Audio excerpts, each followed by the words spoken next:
दिया और कितनी देर लगेगी तुम लोगों को तैयार होने में? तुम जानती भी हो निखिल के होने वाले ससुराल वाले कितने अमीर हैं। इतनी देर से पहुंचेंगे तो क्या इंप्रेशन पड़ेगा उन पर।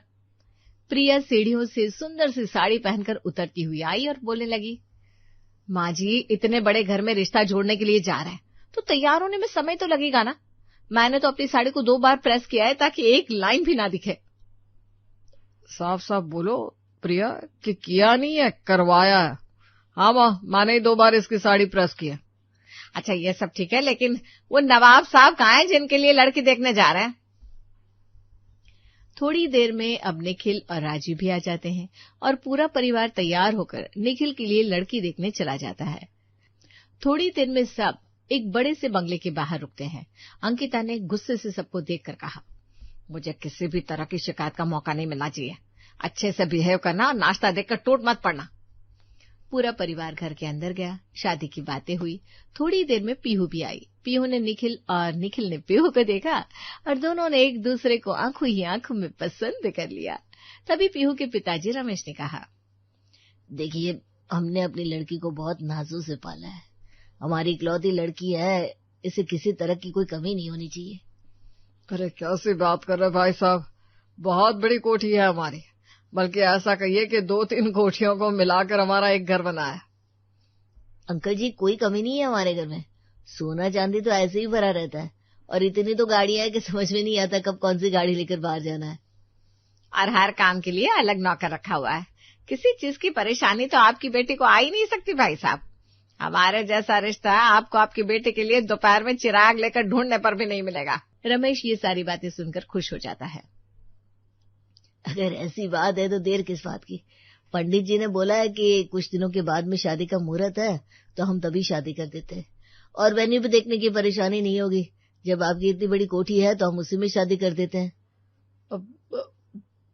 पर बहुत सारे लोग आएंगे ना, सब कोठी में कैसे एडजस्ट कर पाएंगे? भाई साहब इसमें घबराने की क्या बात है। कोई भी रिसोर्ट या पेंट हाउस बुक करते हैं तो उसके अंदर इतनी फैसिलिटीज थोड़ी ना मिलेगी जितनी कोठी में मिलती है।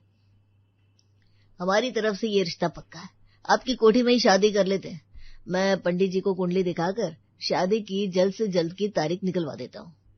अब सभी लोग साथ में मुंह मीठा करके घर वापस आ जाते हैं, लेकिन उन लोगों के लिए बहुत बड़ी समस्या खड़ी हो गई थी क्योंकि वे वहां पर बड़ी बड़ी बातें जो करके आए थे। तभी घर आते ही प्रिया ने कहा, अरे मानती हूँ कि शादी ब्याह में आटे में नमक जितना झूठ चलता है, लेकिन इसका मतलब ये तो नहीं कि नमक ज्यादा और आटा कम कर दो।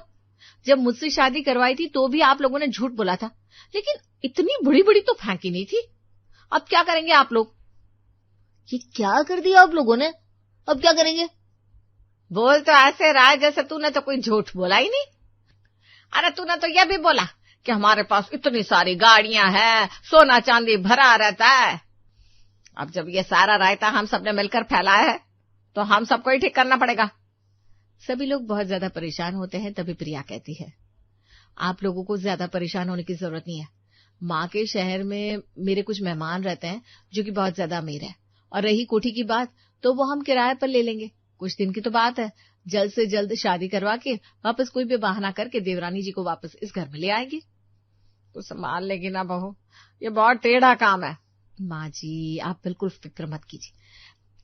वैसे भी डब्बे में अक्सर घी खत्म रहता है और निकालने के लिए उंगली टेढ़ी करनी पड़ती तो अब तो टेढ़े काम करने की आदत पड़ गई मुझे। प्रिया की बात से सबकी जान में जान आ जाती है। प्रिया भी अगले दिन से इसी मिशन पर लग जाती है। अब राजीव का पूरा परिवार कुछ दिनों के लिए शहर में एक कोठी किराए पर ले लेता है। पंडित जी ने भी एक हफ्ते बाद शादी का मुहूर्त निकाला। अब पीहू और उसके परिवार वाले कोठी में रहने के लिए आ जाते हैं। बाहर किराए की गाड़ी खड़ी हुई थी, किराए के नौकर थे और कुछ रिश्तेदार थे जो कुछ दिहाड़ी पर आए थे और कुछ असली थे। अरे वाह पीहू, कितने अच्छे घर में रिश्ता जोड़ रहा है तेरा। यहाँ तो तू बड़ी शान से रहेगी और हमारे रिश्तेदार भी जल भून कर राख हो जाएंगे। मैंने तो ऐसा घर सिर्फ फिल्मों में देखा था पापा। ये लोग तो सच में बहुत अमीर है। इस घर में तो मैं प्रिंसेस की तरह रहूंगी। अब रमेश और पीहू अपने रिश्तेदारों के साथ जैसे ही घर के अंदर घुसने लगते हैं, तभी उन्हें कुछ नौकर जैसे कपड़ों में लोग खड़े नजर आते हैं। रमेश उन्हें चुटकी बजाकर बुलाता है और कहता है, अरे वहां खड़े खड़े मुंह क्या देख रहे हो? घर में मेहमान आए नजर नहीं आते? अभी तुम्हारे मालिक से तुम्हारी शिकायत करूं क्या? हाँ, ये सामान उठाओ और अंदर लेकर चलो। पापा, आजकल के नौकरों को तो बिल्कुल मेहनत नहीं करनी होती। दरअसल वो निखिल का मामा विक्रम था, जो ये सब कुछ देखकर पहले तो घबरा जाता है और फिर सच में रमेश और पीहू का सामान उठाकर घर के अंदर रखवा देता है। विक्रम को सामान उठाकर लाते हुए देखकर हॉल में बैठा हुआ राजीव हैरान हो जाता है और कहता है, अरे साले साहब, घर के नौकर कहाँ गए जो आप सामान उठा कर ला रहे हो? दरअसल वो बात ये कि अरे माफ करना, आप राजीव जी के साले हो।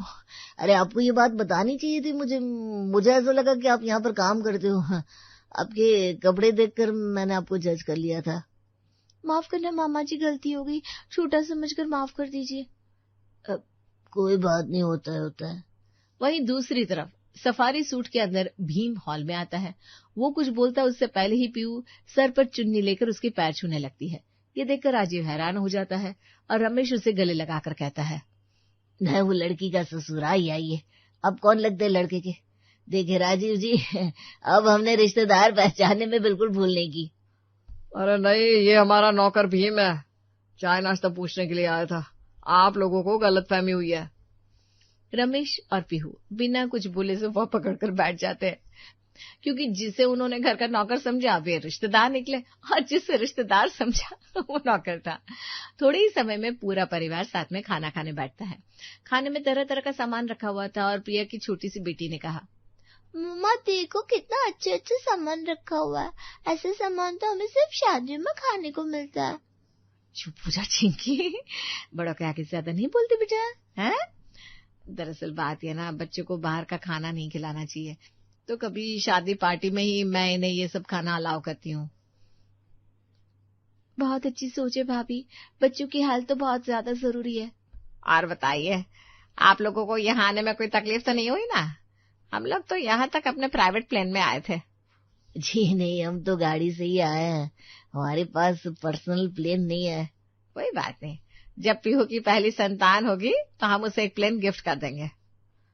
अगर ये माँ जी इतना रायता फैलाती रहेंगी तो ये सब तो मैं नहीं साफ कर पाऊंगी।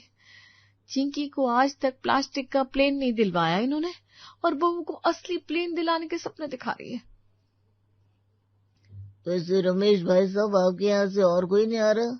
अब बस 10-15 लोग ही आए। अरे मेरी बड़ी बेटी संध्या और मेरे बड़े जवाई आएंगे, लेकिन वो कल आएंगे, आज उनकी थोड़ी मीटिंग थी। पूरा परिवार साथ में ऐसी बड़ी बड़ी तारीफें करते हुए खाना खाता है। वहीं अगले दिन संध्या और उसका पति महेश भी आ जाते हैं। संध्या ने महेश को घर दिखाते हुए घर के बाहर ही कहा, देख रहे हो, मेरी शादी तो नॉर्मल घर में हुई और मेरी बहन इस घर में राज करेगी। कितने अमीर हैं ये लोग। हाँ मेरी माँ, मान लिया, चलो अब अंदर चलते हैं, सब लोग इंतजार कर रहे होंगे हमारा।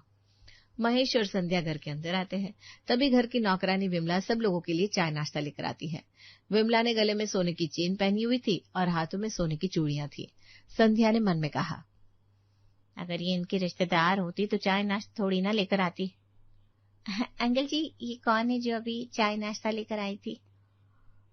ये हमारी नौकरानी है विमला।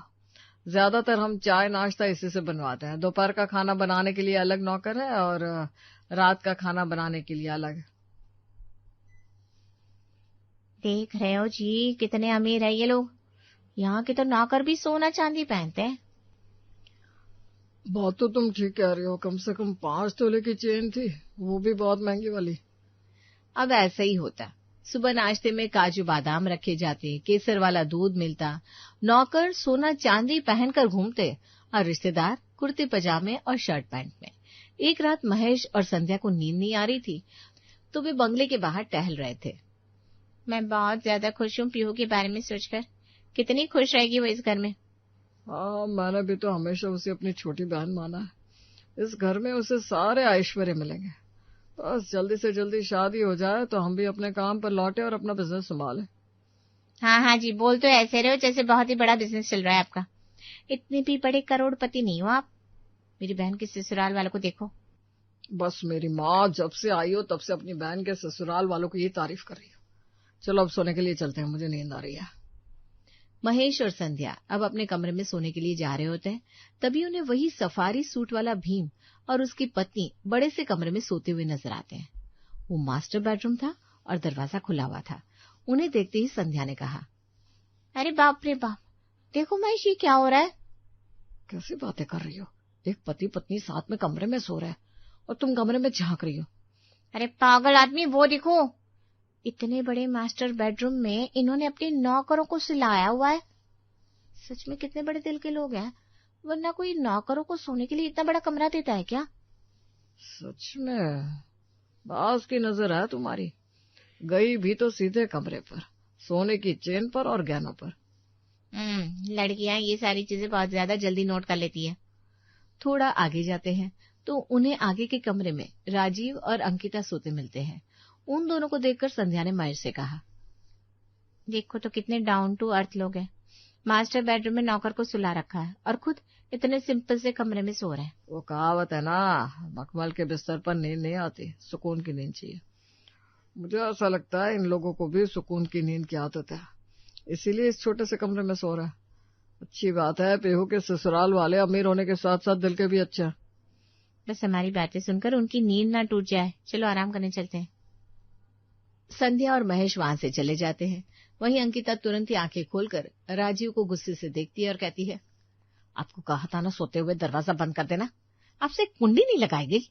यह तो अच्छा हुआ कि उन लोगों ने खुद ही विचार बनाकर खुद ही फैसला ले लिया, वरना आज तो हमारी पोल खुलते खुलते बची।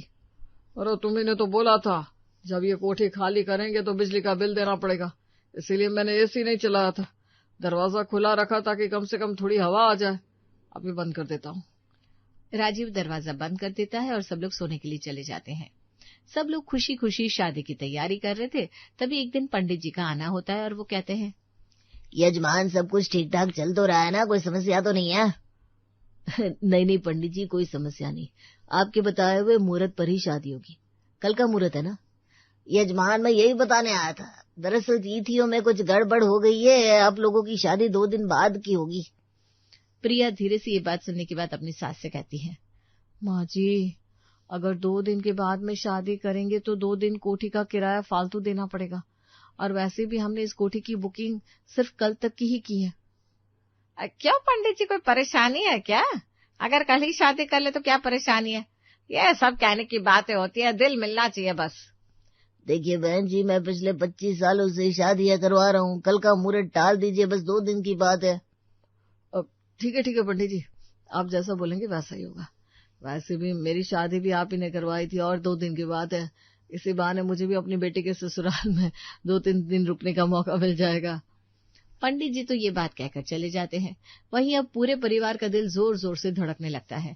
एक दिन तो किसी तरह टल जाता है, लेकिन अगले दिन सारे नौकर अपने पैसे मांगने के लिए खड़े हो जाते हैं और कोठी का मालिक सेठ भी कोठी खाली करवाने के लिए आ जाता है और सीधा आते ही रमेश से टकरा जाता है। अरे कौन है आप? किससे मिलना है आपको? आप भी लड़के के रिश्तेदार है क्या? नहीं ना, मैं किसी का रिश्तेदार नहीं हूँ। ये कोठी बुक की थी शादी के लिए, अब समय पूरा हो गया है तो खाली करवाने आया हूँ। माने ये फिल्म की शूटिंग के लिए किसी और को भी दी हुई है। आप कैसी बात कर रहे हैं? ये कोठी तो मेरे समधी जी की है। मजाक तो आप कर रहे भाई साहब, मेरी कोठी आई है, पिछले 60 सालों से मेरे दादा परदादा की कोठी आई है। अब रमेश सेठ को लेकर घर के अंदर आता है तो वहीं राजीव सभी नौकरों को समझा रहा था। अरे भाई साहब, जब इतने समय आपने यहाँ पर काम किया है तो 2 दिन और काम कर लीजिए ना, जो पैसे बनेंगे मैं आपको दे दूंगा। रमेश ये सुनकर हैरान हो जाता है। तभी वहां पूरा परिवार जमा हो जाता है। रमेश ने गुस्से में राजीव से कहा, भाई साहब, इतना बड़ा झूठ बोला आपने हमसे? प्लेन है, गाड़ियां है, कोठी है, सब कुछ झूठ था।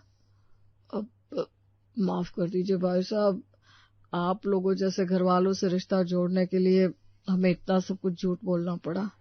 भले ही हमने सब कुछ झूठ बोला, लेकिन हमारे परिवार का रिश्ता सच्चा था, परिवार के बीच अपनापन सच्चा था। मुझे नहीं पता यहाँ पर क्या तमाशा चल रहा है, पर मैंने मूवी की शूटिंग के लिए कोठी किराए पर पहले से दे रखी है, तो 2 दिन का समय तो नहीं मिल सकता, आप चले जाइए यहाँ से। रमेश को गुस्सा आता है। सेठ तो वहां से चला जाता है शाम तक कोठी खाली करने का बोलकर। वहीं दूसरी तरफ रमेश पीहू को देखता है और कहता है, पीहू बेटा, ये जो नौकर है ना किशन, इसके कपड़े, पहनावा और रहन सहन काफी अच्छा है, और इस इंसान को देख जिससे तेरी शादी होने वाली थी। अब तू बता, तू इस नौकर के बेटे से शादी करना चाहेगी या इस निखिल से? पापा मुझे इस नौकर के बेटे से शादी नहीं करनी। भले ही वो ज्यादा स्मार्ट दिखता है, जिससे मेरी शादी होने वाली थी मैं उसी से करूंगी।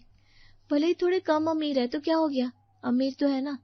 और वैसे भी जब ये पूरा परिवार सिर्फ मुझे अपने घर की बहू बनाने के लिए इतना एफर्ट कर रहा है, तो जब मैं बहू बनकर चली जाऊंगी तो कितना एफर्ट करेगा। रमेश, जिसका चेहरा गुस्से में था, अचानक ही ये सारी बातें सुनकर मुस्कुराने लगता है। ठीक है, जब मेरी बेटी को इस शादी से कोई एतराज नहीं है तो मैं कैसे एतराज कर सकता हूँ। हम लोग ये कोठी खाली कर देते हैं और आपके असली घर में चलते हैं। वहीं पर 2 दिन के बाद पीहू और निखुल की शादी करवाएंगे और मैं अपने घर आ जाऊंगा। माफ कर दीजिए भाई साहब, हमने आपको बहुत झूठ बोला और आपको बहुत परेशान किया। शायद हम आपको शुरू में ही सच बता देते तो ये सारी परेशानी नहीं होती। मेरी भी गलती है अंकल जी, इन लोगों को ये वाला आइडिया मैंने ही दिया था, पर आइडिया था कमाल का, है ना।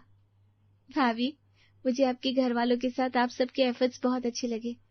मैं तो अब इसी घर की बहू बनूंगी, ठीक है ना पापा। निखिल के घर वालों को ये सुनकर जैसे सुकून मिलता है, वहीं अंकिता और राजीव अपने किए हुए कारनामों के लिए हाथ जोड़कर माफी मांगते हैं और रमेश और पीहू भी उन्हें माफ कर देते हैं। जिसके बाद वे कोठी का किराया देकर वापस घर आ जाते हैं और ठीक 2 दिन बाद निखिल और पीहू की बड़ी धूमधाम से शादी हो जाती है। पीहू अब एक झूठ की जिंदगी नहीं बल्कि एक सच्ची जिंदगी अपने ससुराल में खुशी खुशी शुरू करती है। अरे बाप रे, इतनी सारी तैयारियां, पूरी सब्जी कड़ी खीर। हाँ भाई, बुआ जी को तो बस खाना अच्छा चाहिए, बाकी सब बाद में देख लेना। अगर खुश हो गई तो तुम्हारी ही तारीफ करेगी। बस वही डर लग रहा है, सब कुछ बढ़िया बनना चाहिए। क्या फुसफुसा रहे हो दोनों? आनंदी, सब्जी जल ना जाए, ध्यान रखना। नहीं माँ जी, मैं देख रही हूँ। जरा हटो, मैं चला देती हूँ। ऐसे चलाओ तभी मसाला अच्छे से चढ़ेगा। जी। और ये क्या, नमक डाला तुमने? जी माँ जी, डाल दिया है। मुझे तो कम लग रहा है, लो थोड़ा और डाल देती हूँ। मेहमानों के सामने फीका खाना अच्छा नहीं लगता। जी। खीर बन रही है? हाँ माँ जी, अभी उबाल आ रहा है। दिखाओ जरा। अरे ये तो गाढ़ी हो रही है, इसमें थोड़ा दूध डालना पड़ेगा तभी सही बनेगी। मैंने सोचा था थोड़ा गाढ़ा ही अच्छा लगेगा। अरे नहीं, मेरी बात मानो, मैं इतने सालों से बना रही हूँ। लो ये दूध डाल दिया है मैंने। माँ आप बैठ जाओ ना, आनंदी कर लेगी सब। हाँ हाँ, मैं तो बस देख रही हूँ, आखिर मेहमान मेरे हैं। थोड़ी देर बाद, अरे वाह माधवी, कितनी खुशबू आ रही है रसोई से। लगता है आज तो दावत है। अरे दीदी, बस थोड़ा बहुत बना लिया है आपके लिए। नमस्ते बुआ जी। खुश रहो बेटी, आज तुम्हारे हाथ का खाना खाने का मौका मिला है। हाँ हाँ, अब देखिएगा सब कुछ कितना बढ़िया बना है। सब डाइनिंग टेबल पर बैठते हैं। चलो सब बैठो, खाना परोस देते हैं। ये लीजिए बुआ जी, गर्मा गर्म पूड़ी और सब्जी। अरे वाह, दिखने में तो बहुत ही बढ़िया लग रही है। सब खाना शुरू करते हैं। सच में सब्जी तो बहुत ही स्वादिष्ट बनी है। देखा दीदी, मैंने कहा था ना, लेकिन हाँ, अगर मैं थोड़ा नमक ना बढ़ाती तो इतनी बढ़िया नहीं बनती। अच्छा किया तुमने माधवी, बिल्कुल सही स्वाद है। थोड़ी देर में खीर खाने की बारी आती है। ये लीजिए खीर। अरे वाह, खीर भी बहुत अच्छी लग रही है। बहुत बढ़िया बनी है खीर, बिल्कुल सही मीठी और क्रीमी। अरे दीदी, अगर मैं उसमें दूध ना डालती ना तो इतनी बढ़िया नहीं बनती। आनंदी तो उसे गाढ़ा ही कर रही थी। अच्छा है माँ, आपने देख लिया। हाँ, अनुभव तो काम आता ही है। बस दीदी थोड़ा ध्यान रखना पड़ता है, तभी खाना परफेक्ट बनता है। आनंदी चुपचाप प्लेट में रोटी रखते हुए मन में, वाह खाना मैंने बनाया, मेहनत मैंने की और क्रेडिट माँ जी ले रही हैं। सच में घर में खाना बनाना भी एक अलग ही राजनीति है। आनंदी तुम बैठ भी जाओ। हाँ आती हूँ। आनंदी मुंह बना के किचन में चली जाती है। सभी खाना खा के अपने कमरे में चले जाते हैं। आनंदी किचन में दूध उबालने जाती है। आज तो कम से कम दूध तो आराम से उबाल लूं। इसमें भी अगर माँ जी आ गई ना तो कुछ न कुछ नया नियम बता देगी। बस हो गया, अब इसे उतार देती हूँ। आनंदी, दूध उबल गया क्या? जी माँ जी, अभी उतारा है। अच्छा जरा इधर ले आओ, आज दही जमाना है। मैं बताती हूँ कैसे जमाते हैं सही तरीके से। जी। देखो, सबसे पहले बर्तन लो, अब इसमें ऐसे चारों तरफ दही लगा दो। ऐसे? हाँ बिल्कुल, कोनों में भी लगाना वरना दही अच्छे से नहीं जमेगा। जी।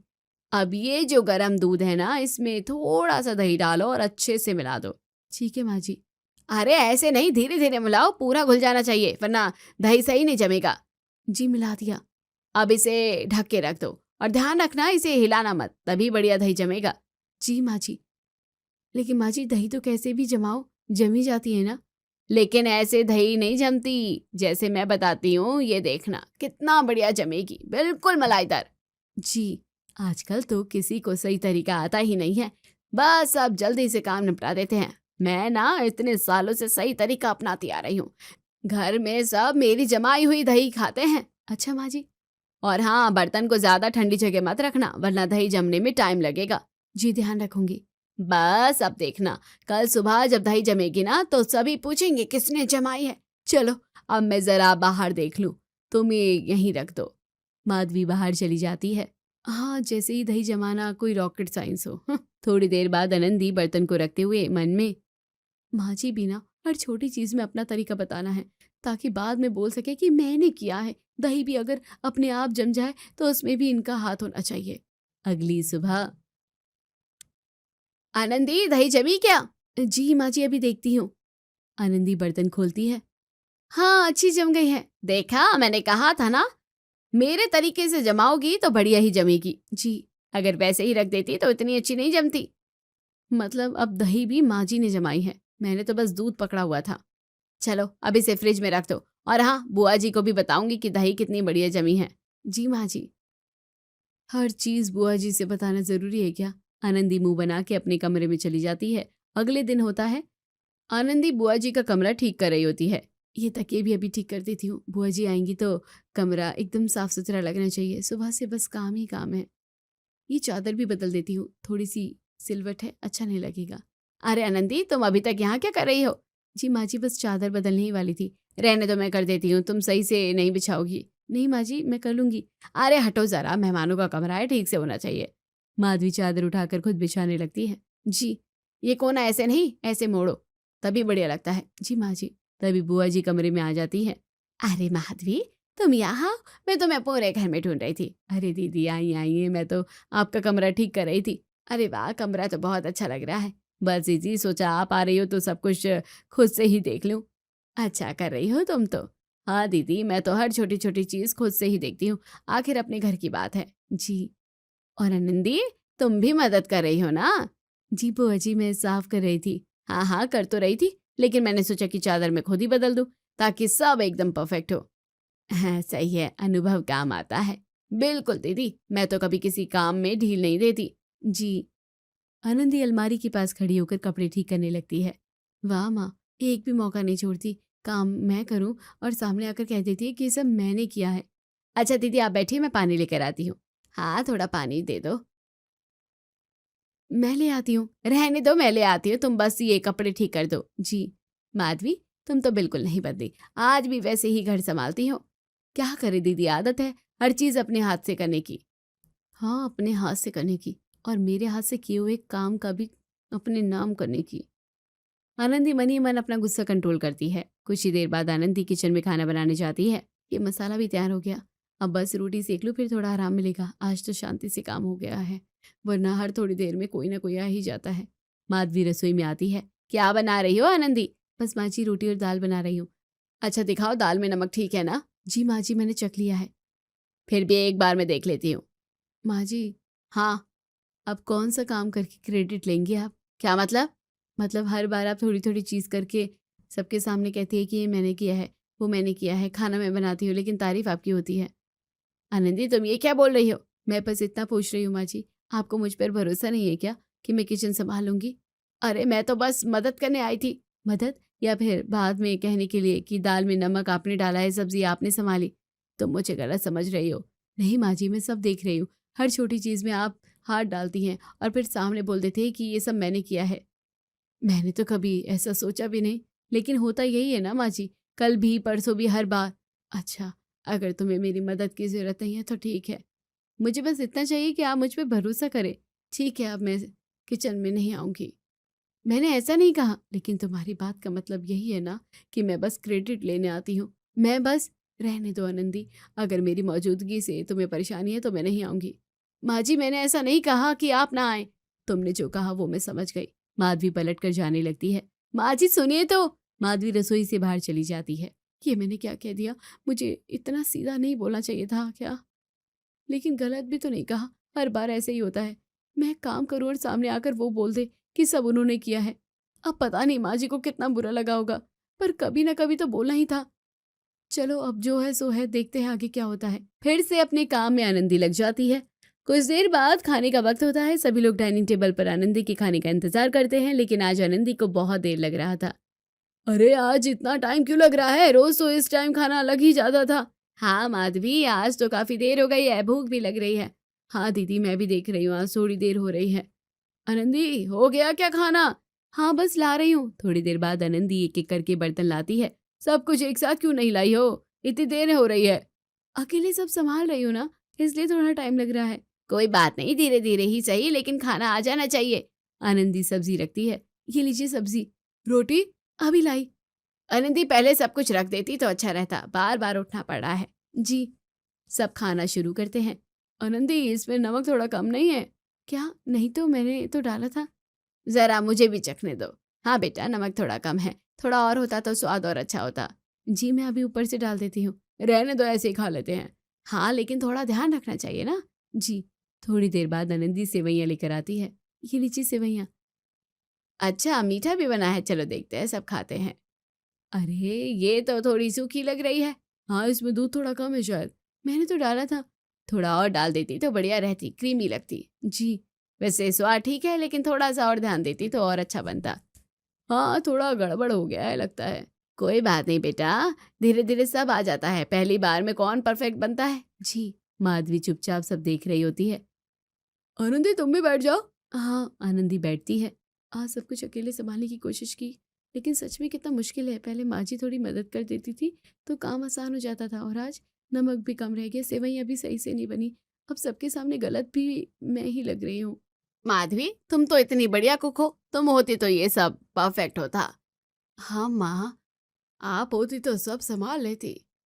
मतलब जब काम अच्छा होता है तो क्रेडिट माँ जी का, और जब गड़बड़ हो जाए तो गलती मेरी। आनंदी सबको एक टक देखती रहती है। कुछ देर बाद सभी खाना खाकर हॉल में बैठे थे।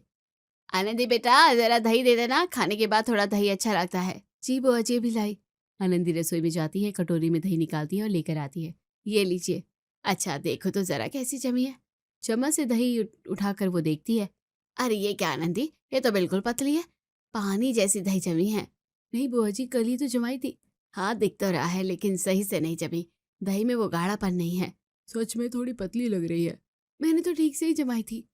बेटा दही जमाना भी एक कला होती है, ऐसे ही दूध रख देने से दही नहीं जमती, थोड़ा तरीका अपनाना पड़ता है।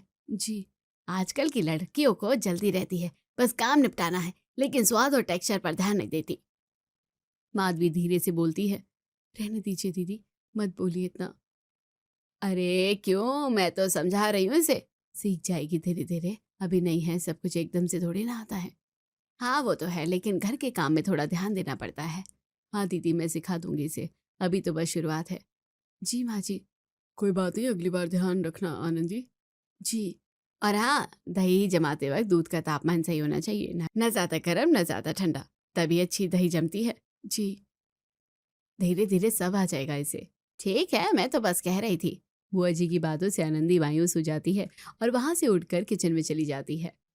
आज सच में बहुत खराब दिन रहा, एक भी काम ठीक से नहीं हुआ। जितना सोच रही थी कि सब संभाल लूंगी, उतना ही सब बिगड़ता चला गया। मैं भी ना बिल्कुल बेवकूफ़ हूँ। माँ जी मदद कर रही थी, हर छोटी चीज़ में हाथ बटा रही थी, और मैंने ही उन्हें बोल दिया कि मुझे ज़रूरत नहीं है। जब वो साथ होती थी तो कितना आसान लगता था, सब कुछ टाइम पर हो जाता था, स्वाद भी ठीक आता था, और आज देखो नमक तक ठीक से नहीं डाल पाई मैं। सबके सामने कितनी बेइज्जती हो गई। बुआ जी एक एक चीज़ में कमी निकाल रही थी और मैं बस खड़ी सुनती रही। सच में मुझे लगा था माँ जी हर बार क्रेडिट लेने आती है, लेकिन आज समझ आया कि वो क्रेडिट नहीं, मेरी गलती छुपा रही थी और काम संभाल रही थी। आनंदी, क्या सोच रही हो इतनी देर से? चेहरा देखकर लग रहा है कि मन में बहुत कुछ चल रहा है। माँ जी आप आ गई? हाँ सोचा जरा देख लूँ तुम क्या कर रही हो, लेकिन तुम तो कहीं खोई हुई लग रही हो। माँ जी आज जो हुआ ना, उसके बाद से खुद से ही शर्म आ रही है। अरे इतना क्या हो गया, बुआ जी ने तो दो बातें क्या कह दी, तुमने दिल पर ले लिया? नहीं माँ जी, बात सिर्फ उनकी नहीं है, बात मेरी है। मुझे इस बात का बुरा लग रहा है कि मैंने आपको मेरी मदद करने से रोक दिया। आनंदी, मुझे लगा कि आप बस क्रेडिट लेने आती है, इसलिए मैंने बिना सोचे समझे बोल दिया, लेकिन आज जब सब कुछ अकेले करने की कोशिश की तब समझ आया कि आप कितनी मदद करती थी। देखो बेटा, ऐसा नहीं है कि तुम नहीं कर सकती, बस थोड़ा समय लगता है सब सीखने में। लेकिन माँ जी, अगर आप होती तो आज सब ठीक होता, सब्जी में नमक कम नहीं होता, सेवैयाँ इतनी सूखी नहीं होती, और दही को लेकर भी कोई कुछ नहीं कहता। हर बार ऐसा नहीं होता नंदी, कभी कभी सब गड़बड़ हो जाता है। पर माँ जी, मैंने आपको गलत समझा। ये बात मुझे अंदर से बहुत परेशान कर रही है। आपने हमेशा मेरा साथ दिया और मैंने आपको ही गलत ठहरा दिया। हाँ, उस वक्त थोड़ा बुरा लगा था, लेकिन मैंने कभी ये नहीं सोचा कि तुम ऐसा सोचती हो। सॉरी माँ जी, सच में सॉरी। मुझे ऐसा नहीं बोलना चाहिए था, मैंने बिना समझे आपको जज कर लिया। कोई बात नहीं बेटा, घर में ऐसी बातें हो जाती हैं। अगर हर बात को दिल से लगाओगी तो साथ रहना मुश्किल हो जाएगा। लेकिन अब मैं समझ गई हूँ, आप जो भी करती है मेरे खिलाफ नहीं बल्कि मेरे लिए करती है। बस यही समझ आ जाए तो काफ़ी है। मैं चाहती हूँ कि तुम सब कुछ अच्छे से सीखो, ताकि कल को कोई कुछ भी कहे तो तुम सब कुछ खुद संभाल सको। जी माँ जी, अब से मैं आपसे सीखूंगी भी और आपकी मदद भी लूंगी। और मैं भी आगे से ध्यान रखूंगी कि तुम्हें ऐसा ना लगे कि तुम्हारा काम छीन रही हूँ मैं। नहीं माँ जी, अब ऐसा कभी नहीं लगेगा। अब तो अगर आप किचन में नहीं आएंगी ना तो मुझे खुद अजीब लगेगा। अच्छा, तो फिर कल से हम दोनों मिलकर काम करेंगे, ठीक है? जी माँ जी, अब तो साथ में ही करेंगे। चलो, अब इतना सोचने की जरूरत नहीं है, जो हो गया सो हो गया, उसे यहीं छोड़ देते हैं। जी, और माँ जी एक बार फिर से सॉरी। अरे बस भी करो, कितनी बार बोलोगी, मैंने कह दिया ना, कोई बात नहीं। ठीक है माँ जी, अब सच में मन हल्का हो गया। चलो अब ये काम निपटा लेते हैं, बातें तो होती रहेंगी। जी, अब साथ में जल्दी भी हो जाएगा और सही भी बनेगा।